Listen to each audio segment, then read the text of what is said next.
Yeah, so um, my mother was mother of two, uh, post-secondary education, uh, worked as a dental hygienist, but my mother also lived with schizophrenia, and the label and the stigma that comes with that in all of her interactions in her life. My mother was also a cancer survivor. She had had HER2 positive breast cancer, and she had survived it. It had gone into remission for 13 years.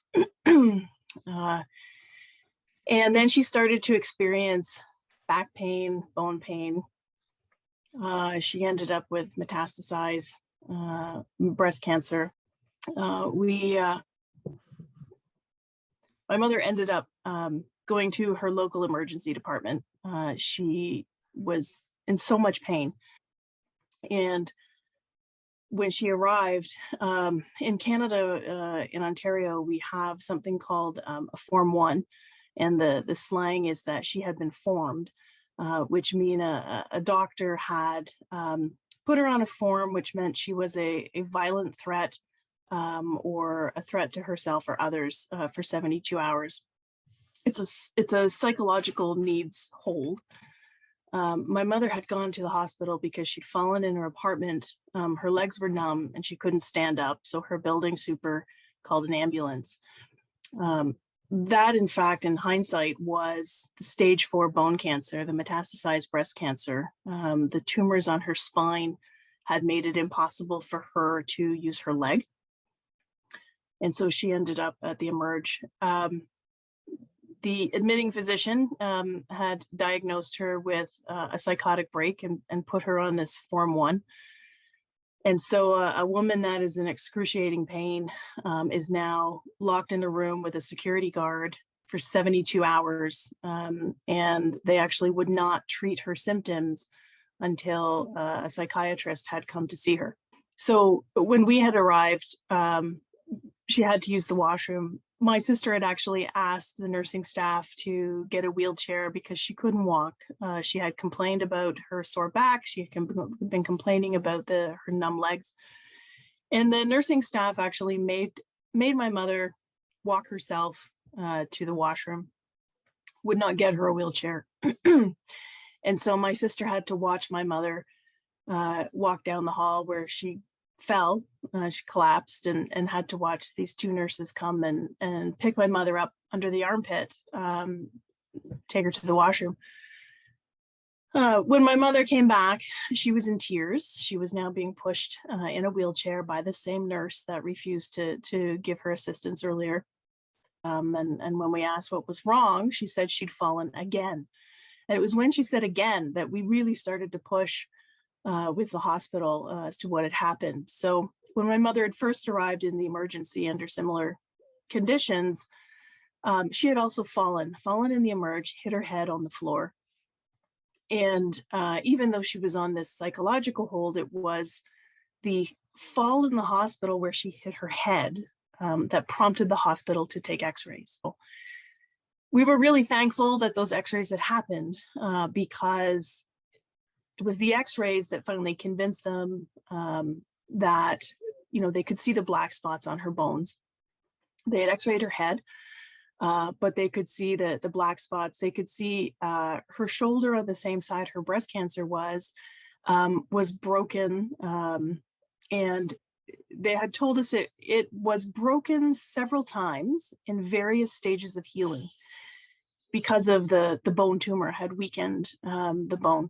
11 days before this fall in her apartment, she had actually been to the ER 3 times because of the pain she was in and the pain in her back. The first visit, she was diagnosed with schizophrenia, and she was explained how to take her existing medication, and she was sent home. The second time, a nurse saw her for her complaints, and again, they reviewed her medication, and she was sent home. The third time, she arrived to the ER on the same day because her pain hadn't been addressed. It It seems from the records that after waiting several hours, she gave up and went home. I can only imagine the pain that someone with stage 4 bone cancer is in, to not be heard, to feel that she doesn't have a voice, to be sent home in that much pain. When we looked at the medical records, the admitting physicians, my mother's patient medical record, previous care actually listed out, high cholesterol, arthritis, breast cancer, and schizophrenia. And we could see that the admitting physician had taken a pen and underlined schizophrenia in her medical record. When we asked the hospital, what does this mean that the pen has gone in and underlined schizophrenia in her record? And the hospital explained, well, that meant the physician had noted it with interest.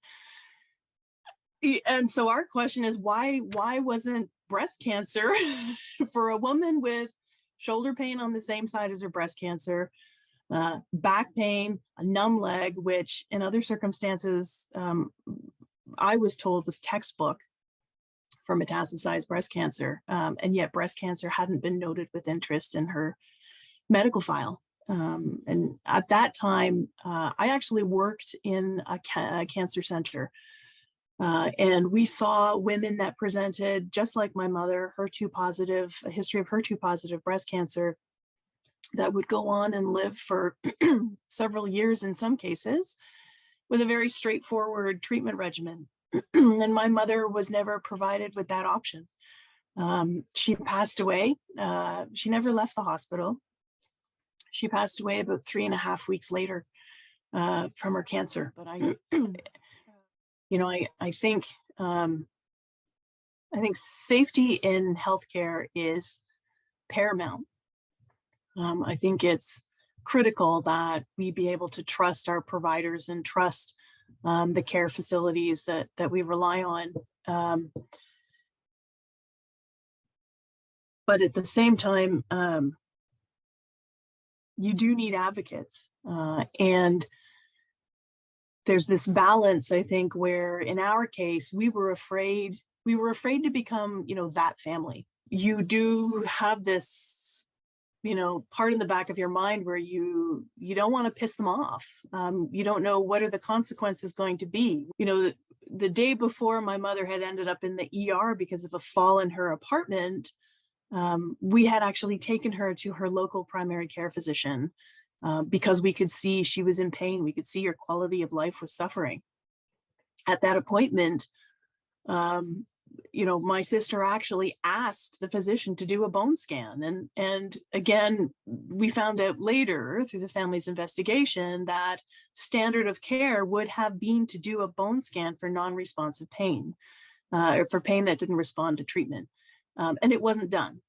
My mom and my sister were admonished, and the physician told my mother, to stop calling her office about this pain of hers.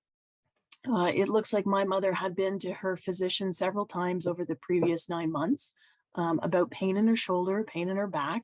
Again, it was on the same side as her previous breast cancer, and she had been prescribed physiotherapy and Tylenol tubes. And so, still this many years later,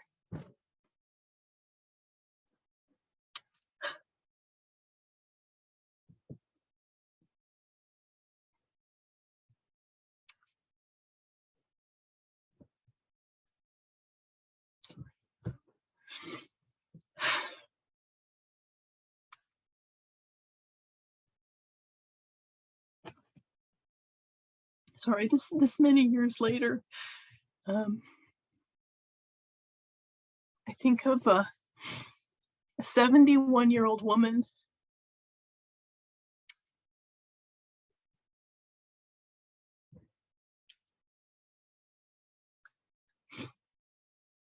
a 71-year-old senior citizen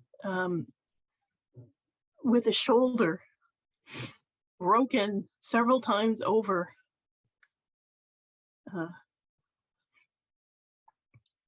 going through physiotherapy, um, it just must have been excruciating.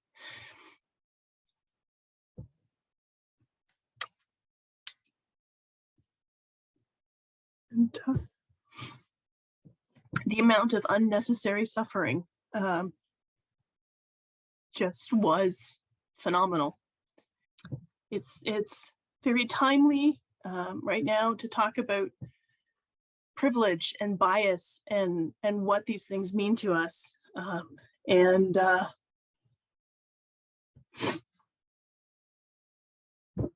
I would say for anyone who has ever gone into a healthcare facility and received treatment and not been ignored, not been dismissed, not had their civil liberties suspended because of a diagnosis, that is privilege.